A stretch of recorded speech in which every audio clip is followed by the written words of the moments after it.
Crocodile. The predator snapped the jaws around its trunk, and the elephant panicked and tried to set himself free.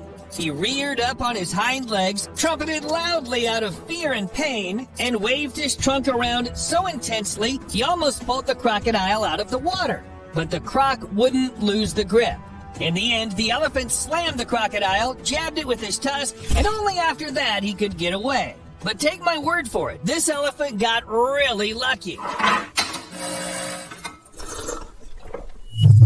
In Zambia's South Luangwa National Park, a dead elephant was found lying on a trampled crocodile. According to Live Science, the bodies were found by one of the guides. Perhaps a young female crocodile was protecting her clutch from the elephant, or maybe the elephant was already wounded and looked like easy prey. Though the wounded elephant proved to be strong enough to fight for his life. After the fight with the river predator, the elephant probably blacked out from injuries or exhaustion. While falling, he landed on the reptile and crushed it to death.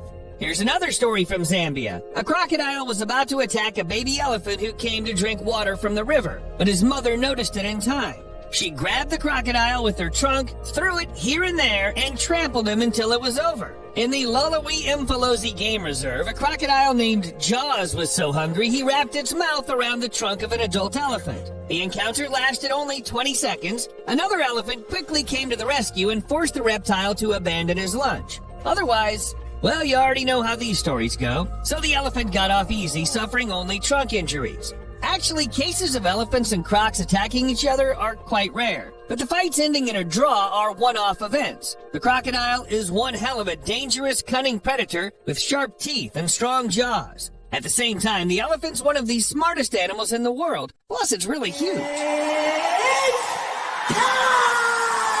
As I said, the crocodile named Jaws hurt the elephant's trunk. And this is a much more serious injury than it might seem at first glance. The thing is, the trunk is not the finger you cut while making a sandwich. It's more like a hand. The hand that helps you breathe and eat and drink. No wonder trunk injuries can result in poor health and eventually death. But sometimes elephants adapt even to that sort of injury. There are cases when they could squirt water into their mouth with damaged trunks, though it still requires some part of the trunk to remain intact. See this baby elephant? Instead of a trunk, he has only a short stump left, the aftermath of an attack of some predator. A very brutal attack. Yes, the baby survived. Besides, he's surrounded by adult elephants, and yet he has almost zero chance to grow up. Deprived of the opportunity to get food, drink, interact with the outside world, an adult elephant has at least some chance to adapt, since even without a trunk, it remains a large, formidable animal. But the baby, most likely his fate is sealed. Hold on. If the trunk's so important for elephants and these animals are endangered, why haven't people come up with some kind of, prosthesis? I searched the web and it looks like the trunk is too complex to be replaced by something artificial. If only because it has about 40,000 muscles. For reference, there are slightly more than 600 muscles in the entire human body. So far, humanity has only managed to become inspired by the capabilities of the elephant's trunk and create a robotic arm. Unfortunately, only for our needs. You can't attach it to an animal. So far, all we can do is create prosthetic limbs for elephants. They have to be damn durable. One artificial elephant leg can weigh up to 33 pounds. After all, it has to support the weight of a really large animal. But I'm more interested in another matter. Crocodiles are not stupid at all. They've lived on our planet for millions of years and have survived a bunch of extinction events. Have they still not realized that biting an elephant by the trunk is not the brightest idea? Too often, a hunt like that can end very badly. why not give it up? Well, except when hunger forces the crocodiles to risk their lives, perhaps they'd be happy to never mess with elephants, but they don't always understand who exactly they're targeting. If you're a crocodile that sees a trunk in the water, you might not even guess that an elephant is attached to it on the other side. This is only one of the theories, but it's supported by the fact that crocs generally can't see that well. Their eyes are fine-tuned to seek prey slightly above the water, from an ambush. When a crocodile has to dive, it can mistake the wiggling trunk for easy prey. What'll I have for lunch today? Oh, found it!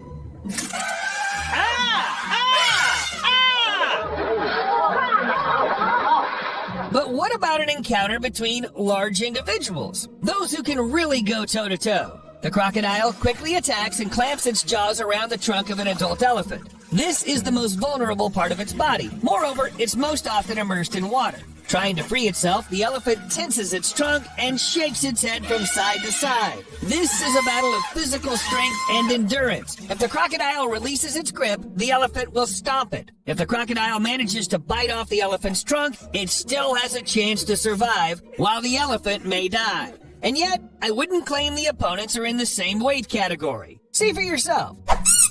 A crocodile needs to pull its prey into the water. Although the largest of modern crocodiles reached 20 feet in length, it weighed slightly over a ton. At the same time, a common African elephant weighs about 6 tons. You see what the problem is? Now, if crocodiles were as large as they used to be in ancient times, they could have eaten elephants whole for breakfast. Deinosuchus is the largest known crocodile. It lived in the Cretaceous period and reached about 34 feet in length. Its teeth were the size of bananas, and the menu included every creature that roamed the area, including dinosaurs. And not just some small ones, scientists claim Deinosuchus could even eat tyrannosaurs. You have to admit, elephants aren't the most dangerous prey compared to them. Unfortunately, by the time the first known Proboscidea appeared on our planet, Deinosuchus had been considered extinct for about 20 million years. But I found sources that say modern crocodiles emerged about 55 million years ago, like Proboscidea. That is, at the same time. Could evolution make the ancient elephants grow in size so they could protect themselves from crocodiles? Who knows? Maybe the conflicts between elephants and crocodiles are actually something like revenge. You know, I never understood all these elaborate touches. I, of course, can't claim we have a war between species here, which has been going on for millions of years. I haven't come across such studies, but if we look at modern evidence, there are stories when elephants remember crocodiles who did them wrong and attacked them, even when there isn't an immediate danger. For example, the elephant mom attacked the crocodile, which, along with others, tried to ambush her young. Just because a predator threatened her babies some time ago, she brutally stamped him. And if you think I'm exaggerating the vengefulness of elephants, here's another fact. In Uganda, these animals block roads and destroy villages for no apparent reason. Scientists suspect that poaching in the 1970s and 1980s resulted in many animals experiencing severe stress. Some were orphaned. Some saw the death of their kin. At the same time, elephants have a good memory and are smart enough, which means they're ready to take revenge on their offenders even years later. So, why don't they take revenge on the crocodiles too?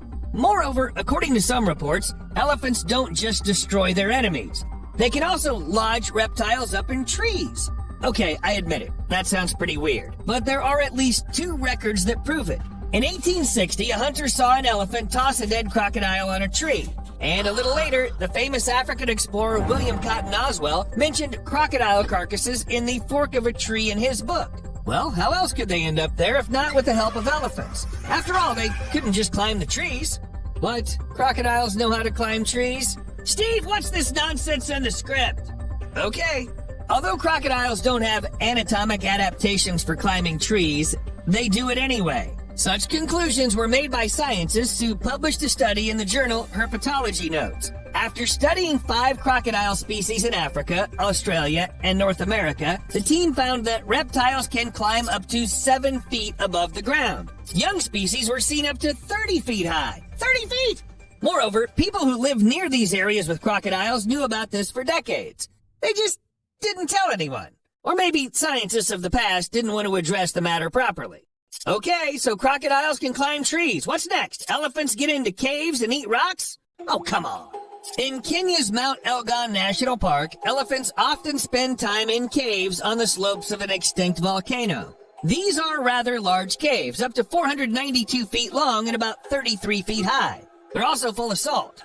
Elephants not only lick it, but they also use tusks to break off pieces of the cave wall, which they then chew and swallow.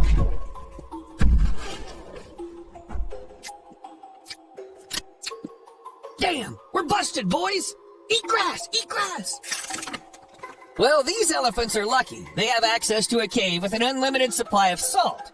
What about those who live somewhere in the middle of the savannah without any volcanoes?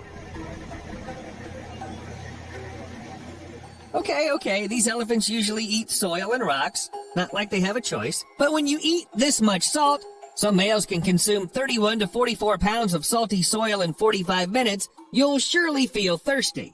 What if you're an elephant and can't carry a bottle of water with you?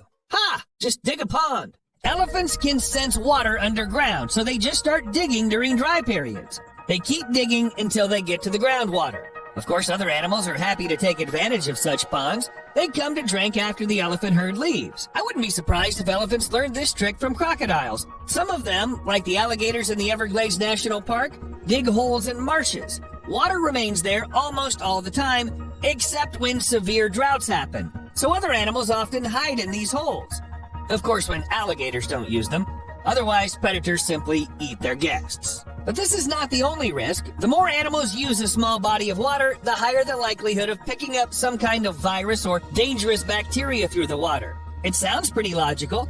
A bunch of animals of various species gather together, everyone drinks close to each other, there's no social distancing. Perhaps the most famous case of mass poisoning happened in 2020 when about 350 elephants died in Botswana because they were just drinking water. Toxins produced by bacteria were found in the reservoirs. Apparently, the elephants simply drank too much poisonous water. And there weren't even crocodiles in it. See you later.